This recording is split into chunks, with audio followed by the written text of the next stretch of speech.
CRP-Cast.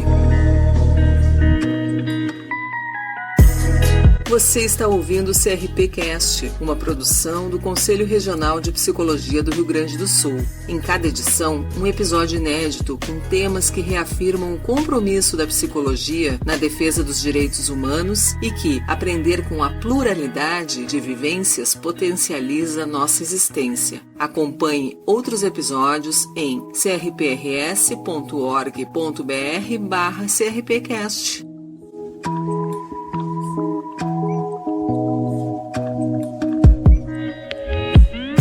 Bem-vindas, bem-vindos e bem-vindes! Neste episódio do CRP-Cast, queremos discutir sobre o uso e a democratização do acesso à cannabis terapêutica, destacando o atravessamento dessa pauta para a psicologia. A cannabis é uma planta cujo uso terapêutico é conhecido há milênios. Ampliar o seu acesso para a utilização em diversas enfermidades é uma questão de saúde pública. Para isso, é preciso construir políticas públicas baseadas em pesquisas científicas que demonstrem os benefícios da cannabis terapêutica. O CRPRS acredita na necessidade de mobilizar a sociedade, informando-a desses êxitos e combatendo preconceitos. No campo da saúde mental, as pesquisas indicam que o canabidiol demonstra potencial terapêutico como antipsicótico, ansiolítico, antidepressivo e em diversas outras condições.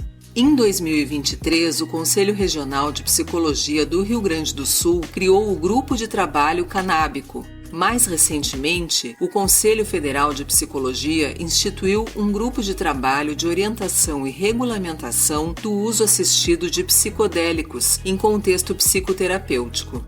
Essas organizações têm o objetivo de promover debates e orientar a categoria e a sociedade sobre o que a cannabis terapêutica tem a ver com a psicologia, considerando os avanços já produzidos com relação ao tema, assim como já ocorre no âmbito de outras profissões da saúde e no campo acadêmico.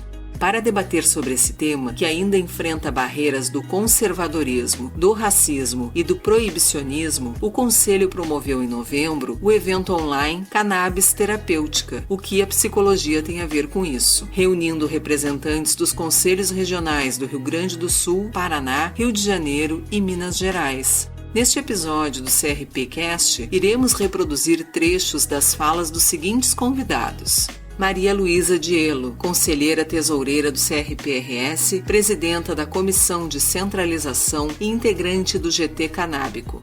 Anderson Matos, que é mestre em psicologia, conselheiro e coordenador da Comissão de Orientação em Psicologia e Tratamento com a Cannabis Terapêutica do CRP de Minas Gerais. Anderson atua como psicólogo da Associação Brasileira de Pacientes de Cannabis Medicinal. Também Fábio José Orsini Lopes, professor da Universidade Estadual de Maringá, conselheiro do CRP do Paraná e membro do GT Psicologia, Cannabis e Psicodélicos do Conselho Federal de Psicologia. Iniciamos a roda ouvindo a conselheira Maria Luísa Dielo.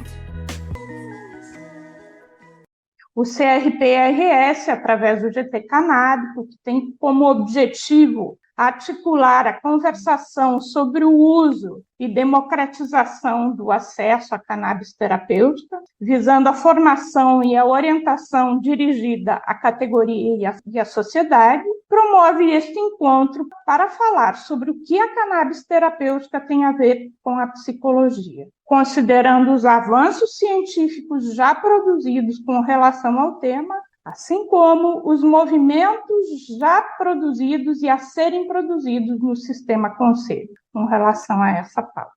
Inventar o GT canábico, para nós do CRP07, parte da questão da cannabis terapêutica, mas vai para muito além do que é e qual seja a função pontual disso. Inventar o GT canábico passa, para nós, pela produção de pensamentos sobre as ecologias humanas, sociais, ambientais e políticas. E isso implica em pensar as capturas, as mais diversas capturas em que o predatório sistema, em que nos jogam os predatórios modos de vida que historicamente aprendemos. passa por pensar os danosos modos de vida que se consolidam de forma tão radical nas existências de todas as gentes.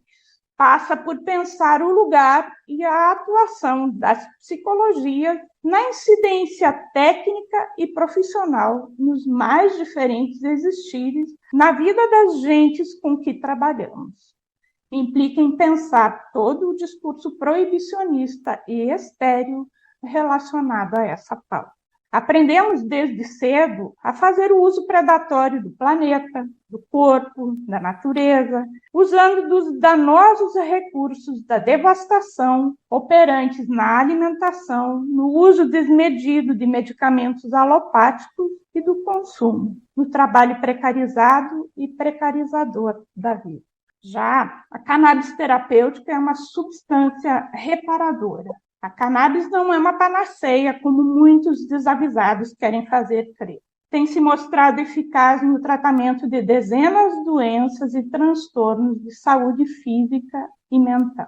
O motivo desta vasta aplicação se deve ao fato de que os canabinoides presentes nas plantas ativam o nosso sistema endocannabinoide, presente no corpo humano e de todos os demais mamíferos. Esse sistema e seus receptores se encontram espalhados por todo o corpo, em membranas celulares do cérebro, órgãos, tecidos conjuntivos, glândulas e células do sistema imunológico.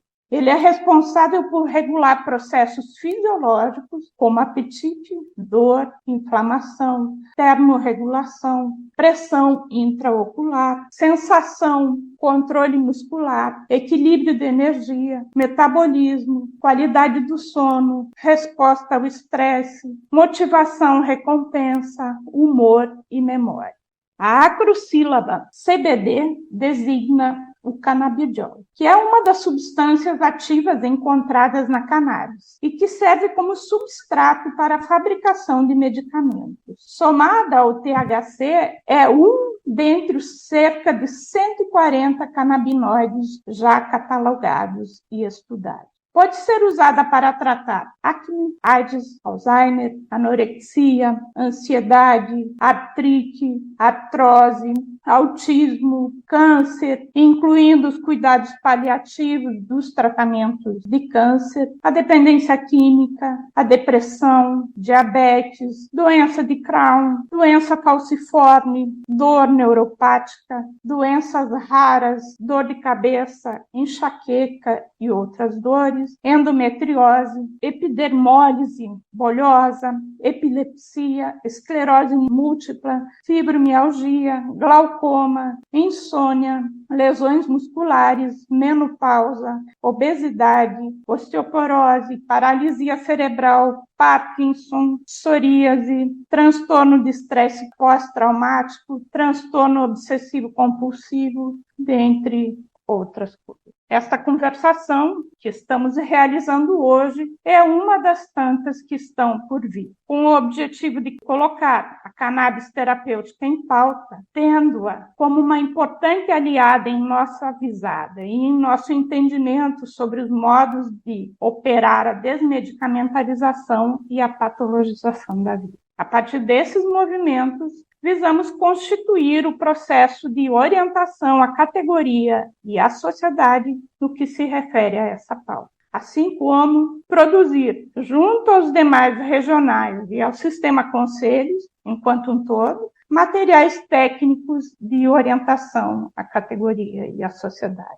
Para isso, contamos também com um GT aprovado na APAF de maio deste ano, elucidando para quem não tem um trânsito mais intenso no sistema conselhos. A APAF é a Assembleia de Políticas de Administração e Finanças do sistema conselhos, e é o espaço onde se definem os encaminhamentos políticos, administrativos e financeiros do nosso sistema. Então, contamos com um GT aprovado neste ano, chamado Orientação e Regulamentação do Uso Assistido de Psicodélicos em Contexto Terapêutico e também da cannabis terapêutica, sobre o qual o nosso colega Fábio, do Paraná, vai nos falar um pouco mais. Enfim, desconstituir a cultura da medicamentalização e da patologização dos sofrimentos mentais, das tristezas, das melancolias,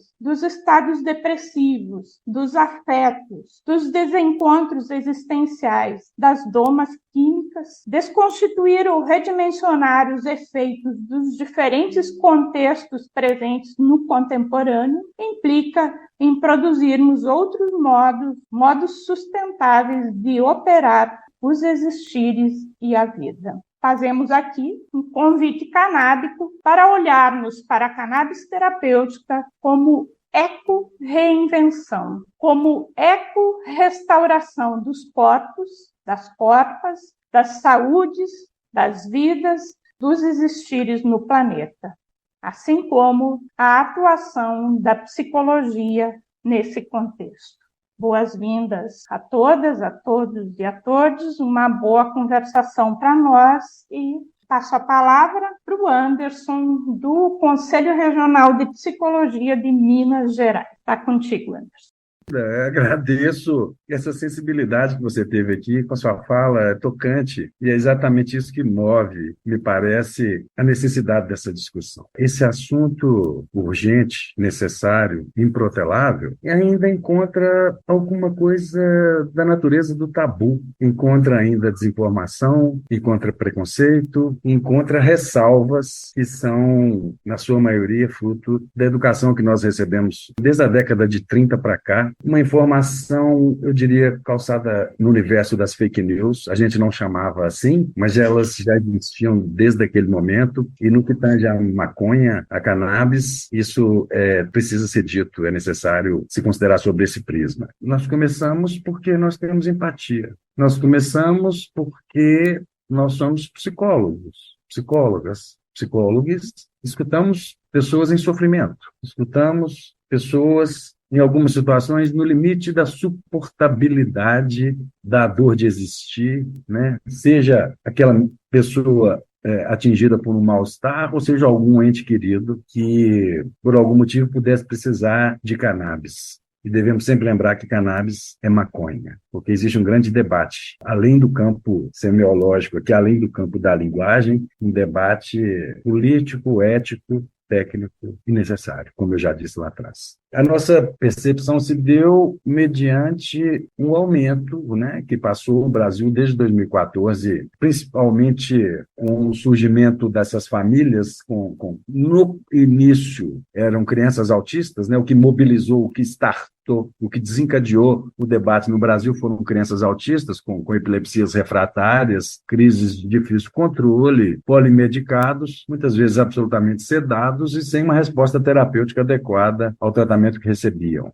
Maconha como medicina, como diz sempre nosso querido professor Renato Malcher, da UNB, é uma novidade de 5.000 anos, pois temos registros de uso de maconha desde 2700 a.C., né? O grande imperador vermelho Shen Nung já fazia relatos de uso de maconha no mundo oriental. E a história da maconha é uma história genial, realmente. Ela se vira medicina, se vira terapêutica no mundo oriental, depois em África, na China, em países orientais, né, países árabes. Se ela vira um produto de utilidade terapêutica, religiosa, medicamentosa, o perfil europeu de conhecimento da cannabis se dava sobretudo em função de seu uso industrial, né, do uso de insumos náuticos, né, eu diria que a navegação do século XVI foi possível por causa de maconha, né? O velho mundo descobriu o novo mundo porque havia insumo de maconha para papel, para cordoame náutico, para corda, para tecido, etc., etc., que permitiu uma indústria naval, né, se movimentar em torno do mundo com segurança e condições de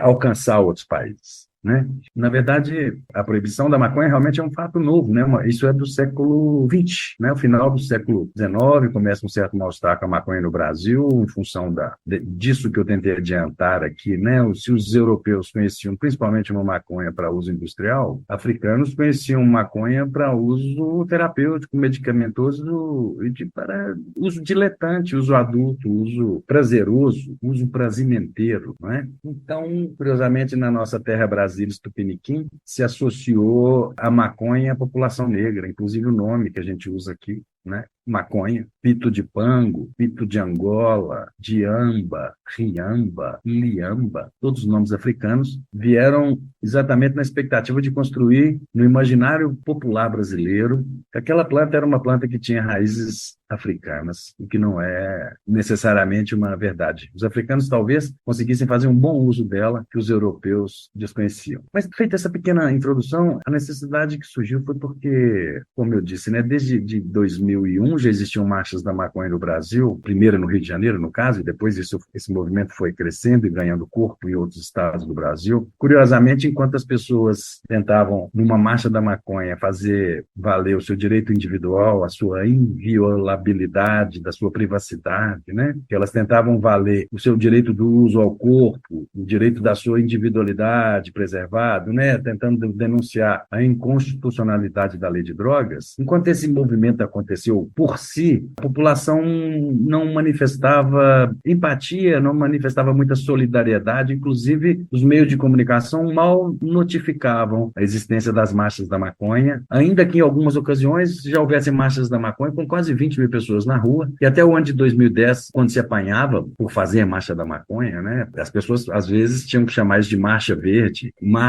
inventavam outros nomes, porque a simples menção à palavra maconha podia desencadear os mecanismos de controle social, né, mecanismos de segurança, a repressão desse movimento. Foi depois de muita chibatada, depois de muita tiro, porrada e bomba, a partir de 2010, em 2011, o Supremo Tribunal Federal julga a legalidade, a legitimidade da discussão das marchas da maconha. Então, as pessoas que vão às marchas da maconha, teoricamente, deixam de apanhar ou de sofrer algum revés por parte da polícia por estarem ali fazendo uma manifestação pública, por estarem ali colocando seus rostos, seus corpos, na defesa de um direito que eles entendem que é violado pela lei de drogas. Curiosamente, foi o surgimento, as novas personagens, né, que entraram em cena, que foi exatamente essas mães que descobriram que maconha era medicamento, né, que era terapia, que desencadeou uma discussão pública no Brasil, né? Enquanto era só o direito individual violado, isso não mobilizou a opinião pública. A partir do momento que aparece sofrimento, que aparece dor, que aparece muita angústia, né, em quadros que fortuitamente podem ser letais, para quem nunca viu, crianças em quadros epiléticos, elas podem ir a óbito, né? Crianças com uma crise epilética severa ou várias crises epiléticas diárias, não só pode comprometer todo o desenvolvimento psicomotor de uma criança, como oferece verdadeiramente risco de vida para essa criança. Então foi a partir do momento que essas personagens, esses atores entraram na fila, né, na linha de frente também das marchas da maconha, é que essa discussão passou a angariar o interesse da mídia, né, de uma forma muito cuidadosa no princípio, de uma forma reticente, talvez. Tanto é que no começo só se falava de CBD, né, só se falava de canabidiol, e havia um pudor, né, o canabidiol, apenas o canabidiol pode ser um medicamento. Eu sou ativista, eu participo da Marcha da Maconha, né? Me fez muito bem fazer isso. Eu tive que ultrapassar algum receio pessoal de ser julgado por causa disso, né? Eu sou um profissional com 30 anos de formação e no começo eu ficava super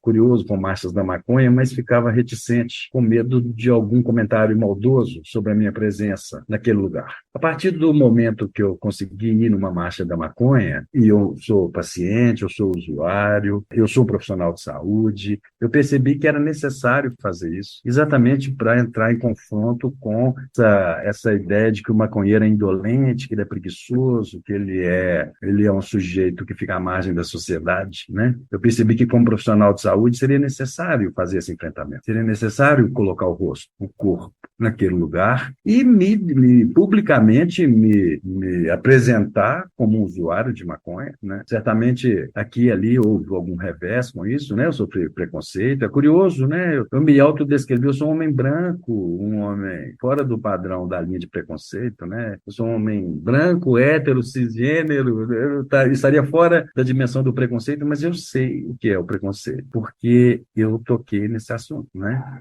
Mas eu não arredaria um pé disso que aconteceu desde então, porque o que motivou, o que motiva esse posicionamento é exatamente pensar nos nossos princípios éticos. Nós não estamos voltados para garantir direitos humanos, nós não estamos voltados para garantir a qualidade de vida das pessoas, nós não estamos voltados para atender e lutar e falar da necessidade da liberdade das pessoas. Então, certamente isso modulou esse desejo e essa necessidade de fazer essa discussão. Quando começamos o GT, foi muito interessante, porque nós colocamos o GT dentro da Comissão de Saúde Mental, e ali foi exatamente como está acontecendo aí no Rio Grande do Sul agora. A gente fazia reuniões pontuais com expertises, com pessoas que já tinham uma vivência no campo da cannabis, e elas existem, são muitas. Quando começamos, tínhamos a sensação de solidão. A gente achava que todo mundo que fazia essa prática, estava ali numa espécie de limbo, numa espécie de sombra, escondido, fazendo uma prática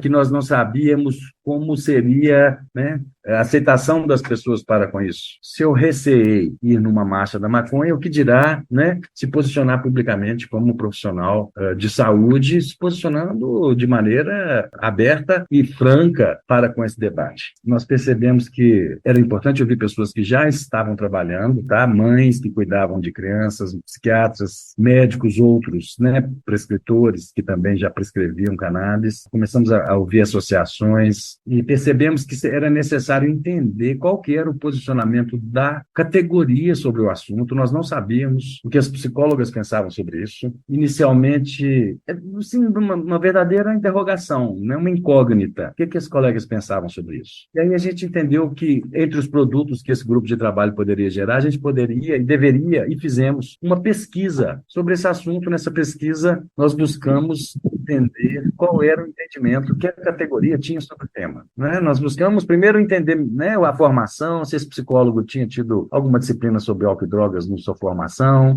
se ele tinha vivência com pacientes em uso de substâncias, a religião dessas psicólogas, quanto tempo elas haviam formado, o gênero, a identidade de gênero. Nós perguntamos uma série de coisas, depois entramos mais objetivamente perguntando sobre maconha, sobre cannabis, né? Se ele sabia com quais utilidades poderia encontrar na cannabis, para quantas doenças aquilo poderia atender. Ele achava que havia uma relação positiva ou negativa entre cannabis e adolescência, cannabis e terceira idade, cannabis e psicoses, né? Um grande tabu aí, fruto dessas informações que eu estou dizendo aqui, né? Que fomos educados com essas informações. Nós todos, na nossa infância aqui, provavelmente ouvimos falar que não se devia se aproximar da maconha, né? Era perigosa, era uma droga de entrada, causava esquizofrenia, queimava neurônios, porta de entrada do crime, né? Nós todos ouvimos isso uma vida, né? Mamãe me disse isso, mas felizmente eu não escutei mamãe. Eu preferi entender como é que isso acontecia e entrar nesse campo. Fizemos essa pesquisa que foi fantástica os resultados. Tínhamos uma pergunta que era se as psicólogas mineiras, inicialmente a pesquisa foi feita no estado de Minas Gerais, né? Apenas no estado de Minas Gerais. Nossa abrangência é Minas Gerais, né? Perguntamos se as psicólogas eram contrárias à regulamentação da cannabis. Eu tive a grata surpresa de ver que 73,5% da categoria era favorável à regulamentação. E a grande pergunta, que me deixou muito feliz e um pouco aflito, era o que nós, psicólogas, psicólogos e psicólogas, poderíamos fazer mediante um mercado regulamentado de cannabis. Foram muitas respostas. Algumas pessoas não gostaram daquele debate, né? Pessoas com um viés mais conservador, achavam que isso não era um debate para a psicologia fazer, como aconteceu, inclusive aqui no CRP Rio Grande do Sul, né? Quando se divulgou isso, alguém disse, mas isso é um debate para a psicologia? Para que o Conselho de Psicologia vai debater isso? Vai debater isso por aquilo que eu disse. Nós precisamos de garantir direitos humanos. Nós temos empatia. Nós temos que fazer uma discussão ética, técnica e política desse campo. E basta olhar olhar para o lado. Eu estava essa semana fazendo uma conversa numa universidade, num curso de Direito, e perguntei, assim, um pouco de curiosidade, quantos daqueles ali presentes conviviam ou tinham conhecimento de crianças autistas. Eu tive uma surpresa enorme de ver o número de pessoas que se manifestou ali. Então, assim, é isso. Nós fazemos essa discussão porque ela precisa de ser feita. Depois da pesquisa, a gente entendeu que seria necessário publicar aquilo, então a todos aqueles que estão aqui nos ouvindo e que eventualmente estejam achando que essa conversa é uma conversa necessária e válida, né? Fizemos uma publicação no Conselho Regional de Psicologia de Minas Gerais, uma publicação com 1.000 exemplares, para minha alegria e tristeza, esgotou. Mas você pode encontrá-la no site do Conselho Regional de Psicologia de Minas Gerais. O nome da publicação é Cannabis em Pauta, Relatos da Comissão de Orientação em Psicologia em Tratamentos com Cannabis Terapêutica. Basta você entrar no site do Conselho Regional de Psicologia de Minas Gerais, entrar na aba Biblioteca e Publicações, que você acessa essa publicação online. E não apenas isso, percebendo como que a sementinha brotou, né, e como que outros conselhos pelo país imediatamente começaram também a fazer discussão, e não apenas essa discussão da maconha, ampliando, rendo aqui minha homenagem ao querido conselheiro Fábio, que vai falar conosco daqui a pouco, colocaram um psicodélico também nessa pauta, que também é uma discussão necessária. Então, fizemos essa publicação, fizemos o primeiro congresso de psicologia e cannabis na Universidade Federal de Minas Gerais, em abril desse ano, com gente do Brasil inteiro, que pôde se emocionar profundamente com a qualidade dos relatos, com a natureza da discussão técnica que foi feita ali. Estamos atrasados do ponto de vista legal, né? Existe todo um viés que atravessa de uma maneira extremamente importuna essa discussão. Mas existem pessoas pelo país. Essa discussão é uma discussão que não tem volta, né? Esse é um caminho sem volta. Isso não vai cessar, né? Quem não está sensível, quem acha que essa discussão é impertinente para a psicologia, ainda não entendeu, na verdade, o valor dessa discussão. Nós não chamamos ao nosso grupo de cannabis medicinal. Nós não quisemos dar esse nome. Não quisemos falar assim, grupo de trabalho de cannabis medicinal. Por quê? Queridas, queridos, queridas, por um motivo muito simples. O âmbito que recorta essa discussão é muito maior do que o medicinal, não é? A classe média branca brasileira, muito pouco sensível, com pouca empatia pelos pretos do Brasil, só conseguiu digerir essa conversa de maconha como medicina quando começou a falar em CBD, quando começou a falar em crianças autistas, quando começou a falar em quadros de Parkinson, Alzheimer, quadros de doenças neurodegenerativas da terceira idade, e foi só esse lampejo de simpatia, lampejo de empatia, né? Melhor dizendo, é que a discussão se tornou possível. Existe toda uma discussão sobre as crianças pretas, os moradores de periferias, comunidades de favelas, que são abatidos, né? Que sofrem os reveses da guerra. A maconha do CBD, a branquitude aceitou na prateleira da farmácia pagando um preço exorbitante. O THC da maconha, eles ainda não se comovem, eles não se tocam, eles não movem uma palha vendo o sangue preto derramado, né? A bala perdida encontra sempre uma pele preta. Essa é uma outra grande discussão necessária, uma discussão improtelável também, assim como essa da cannabis medicinal, mas por incrível que pareça, da cannabis terapêutica, né? Por incrível que pareça, talvez tenhamos que começar a falar disso como melhora de qualidade de vida, de cura, porque se a gente falar só do desejo de sentir prazer, só da melhora do humor, só do relaxamento que a maconha provoca e causa, talvez as pessoas não conseguissem ser sensíveis a esse debate. Então, nós chamamos isso cannabis terapêutica porque existe muito mais do que medicina na cannabis, e aí eu vou caminhando para a minha conclusão aqui, assim, acho, queridas, supondo que estamos aqui, queridos, querides, estamos num ambiente que predominantemente de psicólogas, nós estamos vocacionados a dar uma boa resposta para isso. Nós estudamos sobre funções psíquicas, nós conhecemos o sofrimento de pacientes, né? Nós conseguimos descrever bem, a partir da fenomenologia psiquiátrica, as funções psíquicas, né? Memória, atenção, senso-percepção, linguagem, afeto, etc., etc. etc. Hoje eu trabalho numa associação, na AMAMI, aqui em Minas Gerais, fazemos produtos de cannabis, produto CBD, esse que eu acabei de dizer, né? Temos aqui um CBD e temos também o THC, esse mesmo THC que eu acabei de dizer que não é o da favela, que não é o do sangue da violência. O THC tem aplicações importantíssimas em vários quadros clínicos. Eu participo do trabalho nessa associação, o que só me fez sentir ainda mais o peso e a responsabilidade dessa discussão. Eu entendo que existe um lugar na psicologia aqui para a gente desmistificar, né? Para a gente trabalhar na desconstrução do preconceito. Eu falava das funções psíquicas. Um psicólogo, entre mil outras coisas que um psicólogo poderia fazer nesse campo, você conseguir dar uma boa orientação ao paciente em relação a funções psíquicas e as eventuais alterações que a maconha possa produzir. Mas produz, claro, produz relaxamento, produz bem-estar, produz melhora no humor, mas pode produzir desorientação espaço-temporal, pode produzir sonolência, pode produzir uma tontura, eventualmente, dependendo do quadro clínico, né, da idade do paciente, do quadro clínico do paciente, pode produzir letargia. Então, minhas queridas, queridos e queridas, eu faço aqui um chamamento do ponto de vista técnico, né? Assim, temos um lugar a contribuir nessa discussão. Honestamente, eu chego a ser um pouco modesto aqui. Eu acho que a grande contribuição sobre os efeitos psíquicos da cannabis, ninguém melhor que nós poderia fazer. Nessa tal pesquisa, as falas, muitas delas eram essas. Precisamos de formação, precisamos de orientação, precisamos entender o funcionamento numa equipe multidisciplinar, precisamos saber acolher essas famílias, precisamos aprender aquilo que já existe, conhecimento consolidado no suporte que as próprias famílias dão aos pacientes no hospital, nas associações. Podemos e devemos, temos uma obrigação ética de dar o melhor suporte para esses pacientes. Eu vou concluir a minha fala, mas antes dela, eu gostaria de, caso alguém ainda esteja reticente com tudo aquilo que a gente está dizendo aqui, eu vou remeter ao professor Antônio Escorrotado,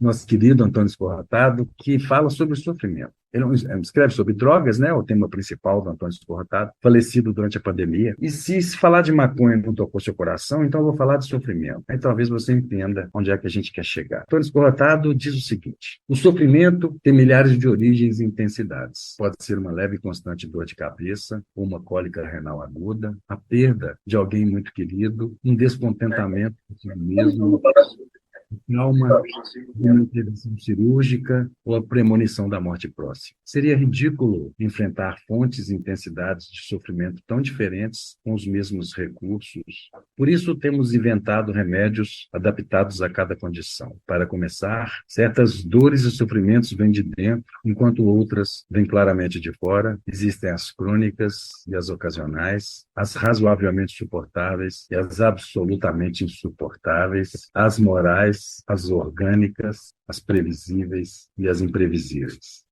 Quero, obviamente, começar agradecendo ao convite do CRP, irmão do Rio Grande do Sul. A coisa de ficar por último, ela tem uma beleza e um prazer que é ouvir os colegas que nos antecedem e aprender muito com eles, mas tem o problema de que a gente precisa ser muito criativo para falar coisas que os colegas já não disseram, porque foram muito bem em todas as suas falas. Eu acredito que a necessidade de justificativa, que era uma coisa que está no nosso título, né, que está no título do nosso evento, é o que a psicologia tem com isso, ela foi muito bem feita desde a apresentação do webinário, e os meus colegas também justificaram. Eu acredito que a essa altura do campeonato, eu não sei se a gente precisaria gastar muito verbo com alguma justificativa do porquê a psicologia precisa se debruçar, mas infelizmente a gente ainda precisa explicar que se debruçar sobre um tema que é um tema absolutamente do nosso domínio e competência, como bem disse o Anderson, os estados de alma são o tema por excelência da psicologia. Então essa é uma justificativa de antemão. É preciso que a psicologia se debruce sobre substâncias psicoativas, entre elas uma das mais simbolicamente relevantes, culturalmente relevantes, medicinalmente, terapeuticamente relevantes, como a maconha, né? E aí a coisa da nomenclatura, ela é sempre muito interessante, como também já me antecederam aqui. Então, assim, nós temos vários elementos que nos livraria de ter que justificar, né? A gente tem elementos de saúde, a gente tem elementos da clínica, que é um recorte da saúde, considerado uma saúde integral. Nós temos elementos culturais, ambientais a serem debatidos pela categoria, nós temos elementos sociais a serem debatidos, nós temos elementos econômicos a serem debatidos e conhecidos pela categoria, e temos uma perspectiva necessária para nós aqui de uma certa decolonização, obviamente, desses conhecimentos, porque a maconha tem uma relação muito particular com o Brasil e com o povo brasileiro e com as formas com que a nossa história e a nossa cultura foi contada através dos vieses do proibicionismo ao longo do século XX. Então, nosso trabalho aqui, eu também me orgulho muito, Anderson, e também me emociono muito, porque é inevitável a gente considerar que a gente está abrindo algumas portas e essas portas serão no futuro reconhecidas, eu acredito, né? Então, estar no âmbito de um GT do Conselho Federal, à frente, né, discutindo essa orientação à categoria, que nasce numa perspectiva de orientação clínica, né, de uso assistido e se amplia, obviamente, isso é, sim, para mim, extremamente significativo, extremamente honroso poder estar nesse momento discutindo esses temas com a categoria. Eu fiquei como propositor do GT, mas isso foi quase que uma coincidência, porque aquilo que a gente chama, né, de zeitgeist, né, de estado, de clima, de época, as pessoas, obviamente, estão no momento de fazer essa discussão e a gente consegue reconhecer facilmente com a quantidade de pessoas que se inscreveram rapidamente aqui, com os colegas que estão presentes na discussão. O tema é urgente, não só porque ele é tecnicamente, cientificamente coerente, como ele é uma realidade concreta. Então, a psicologia dizer, não é um assunto para a psicologia, é uma infantilidade negacionista que a gente não pode se dar ao luxo, pura e simplesmente porque a realidade existe. As pessoas fazem uso de cannabis e derivados e diversos tipos de uso e diversos tipos de relações com esses usos. E isso, por si só, é uma exigência técnica e ética para que o psicólogo e a psicóloga consigam fazer orientações às pessoas, qualquer que sejam essas orientações, que tenham a perspectiva da atenção psicossocial como norte. Outra coisa é essa, se você entendeu o que é a atenção psicossocial como modelo, como paradigma de saúde mental, você necessariamente precisa ser antiproibicionista, camarada. Necessariamente precisa despatologizar o debate, desestigmatizar o debate. E isso conflui para que o tema cannabis seja um tema urgente, não apenas coerente, não apenas possível. É um tema urgente que se impõe à categoria nesse momento. Bom, no GT federal, né, o caminho partiu de um COREP, de uma das propostas que a gente aprovou num congresso regional, que você, não sei se a categoria toda compreende, mas a cada 3 anos, na época de eleição para os conselhos, a gente tem os eventos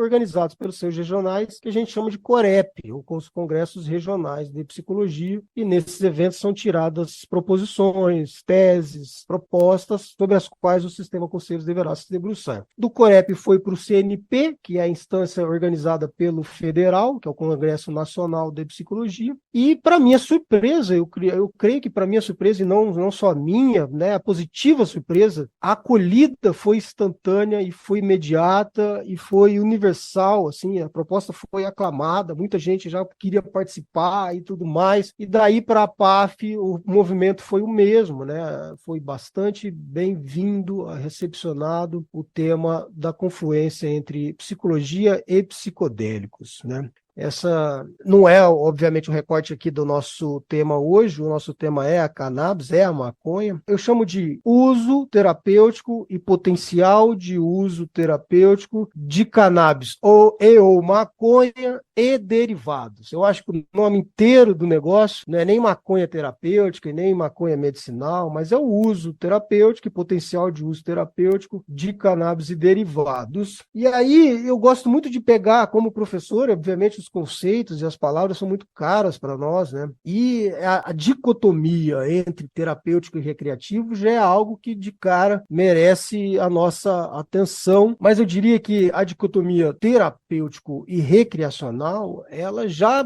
em si me incomoda muito, porque numa perspectiva de saúde integral, nós somos profissionais de saúde e um conceito de saúde contemporâneo há muito deixou de ser uma linha, né? Aqui a saúde saúde aqui não é mais, esse conceito passou a significar realmente um certo e final estado de equilíbrio, que é um equilíbrio que a gente vai chamar sempre de precário, porque não há ausência de ataques à saúde, muito menos física e mental, qualquer que seja o panorama, não há um estado no sentido estático de completo bem-estar físico, psíquico, social, como a OMS lá há décadas atrás preconiza. Então, a saúde é um resultado final de um compromisso que temos com vários aspectos da nossa vida. E, nesse sentido, eu preciso, com facilidade, reconhecer que aquilo que é recreativo é, obviamente, terapêutico. E o problema dessas palavras não conseguirem conviver e não conseguirem frequentar os mesmos espaços de aceitação científica, cultural, acadêmica, social e profissional, isso já é um fruto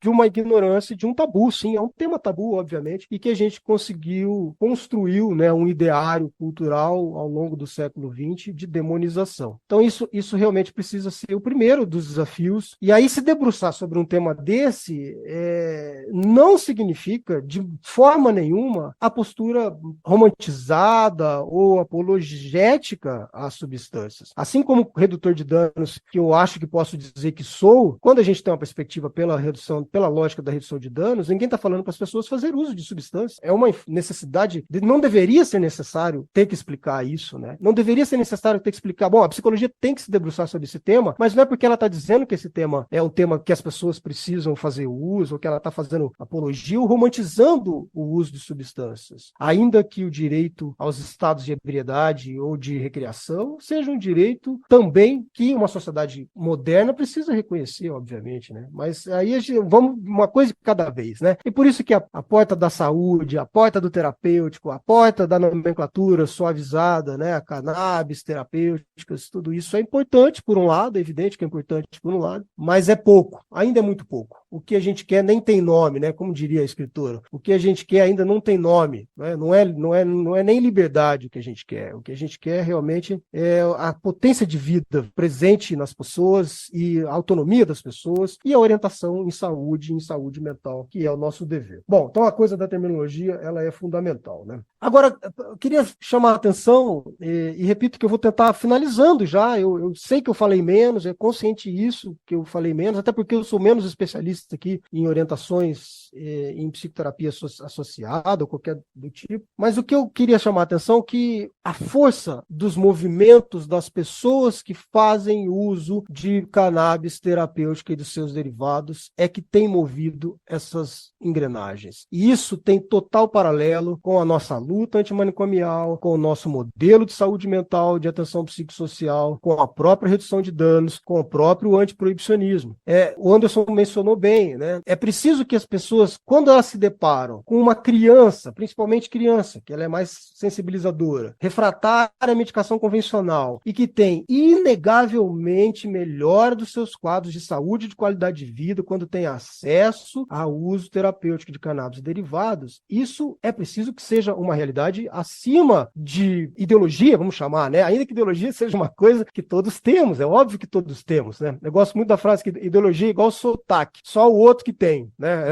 A gente costuma achar que não, o debate está ideologizado. Claro que está, meu camarada, todo mundo tem ideologia. Agora a gente precisa saber se a sua ideologia, ela comunga com as diretrizes técnicas, éticas da categoria, do nosso código de ética e do nosso modelo de atenção e saúde mental, que é o modelo da atenção psicossocial. Se você entender o que é esse modelo, você necessariamente precisa ser antiproibicionista, ainda que particularmente, ou pessoalmente, ou até ideologicamente, nós possamos ser, entre aspas, contrário ao uso, seja terapêutico, seja o quê, por conta de, sei lá, eu posso ter um ideal naturista, por exemplo, assim, eu posso ser um naturista extremo, daqueles assim, meu corpo não põe nada para dentro, alguma coisa assim, e ser ideologicamente contrário a qualquer tipo de substância, mas ainda assim, em relação a melhores práticas de saúde, o que nós temos como exigência é o vínculo, né? É o vínculo terapêutico, e ele só é possível através da despatologização, desestigmatização do debate, do antiproibicionismo e do acolhimento de uma pauta. E eu não estou dizendo nem que se ela precisa ser favorável, você psicólogo não precisa nem ser favorável,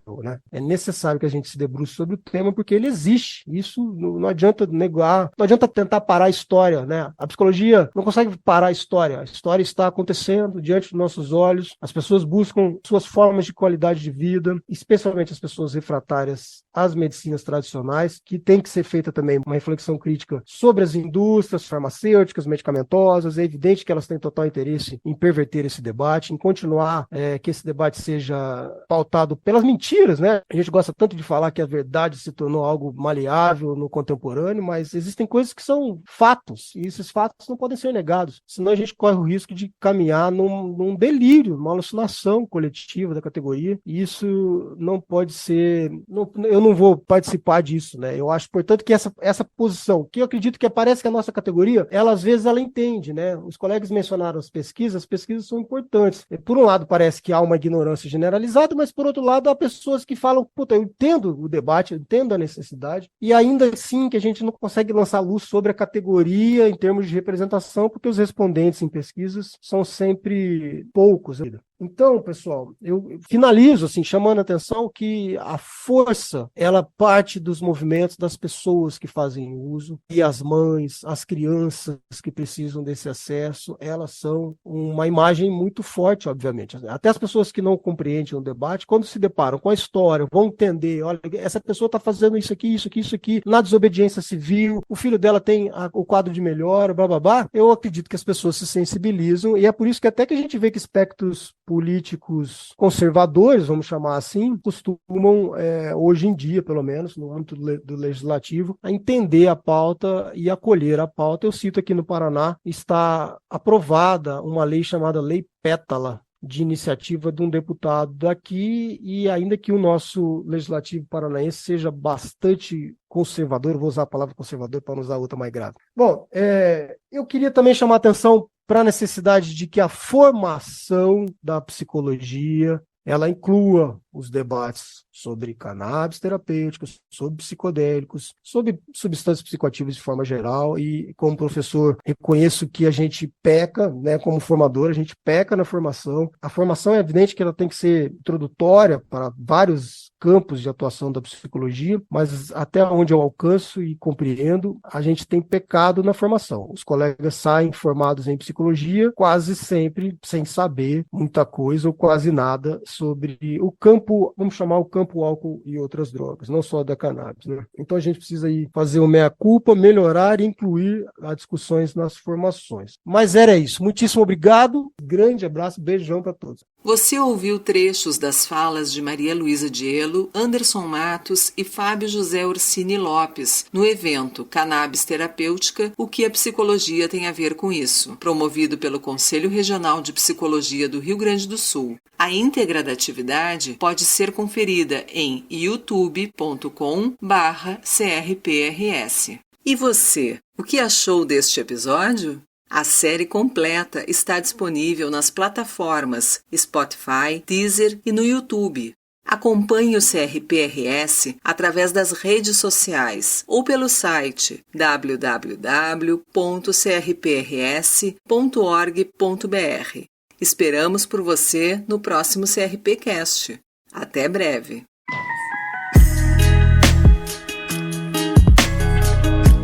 Você ouviu o CRPcast, uma iniciativa do Conselho Regional de Psicologia do Rio Grande do Sul, voltada a todas, todos e todes os profissionais da psicologia. O podcast tem a produção da Mirai e a participação de convidados comprometidos com a coletividade, propondo ações para consolidar o acesso à psicologia na sociedade brasileira.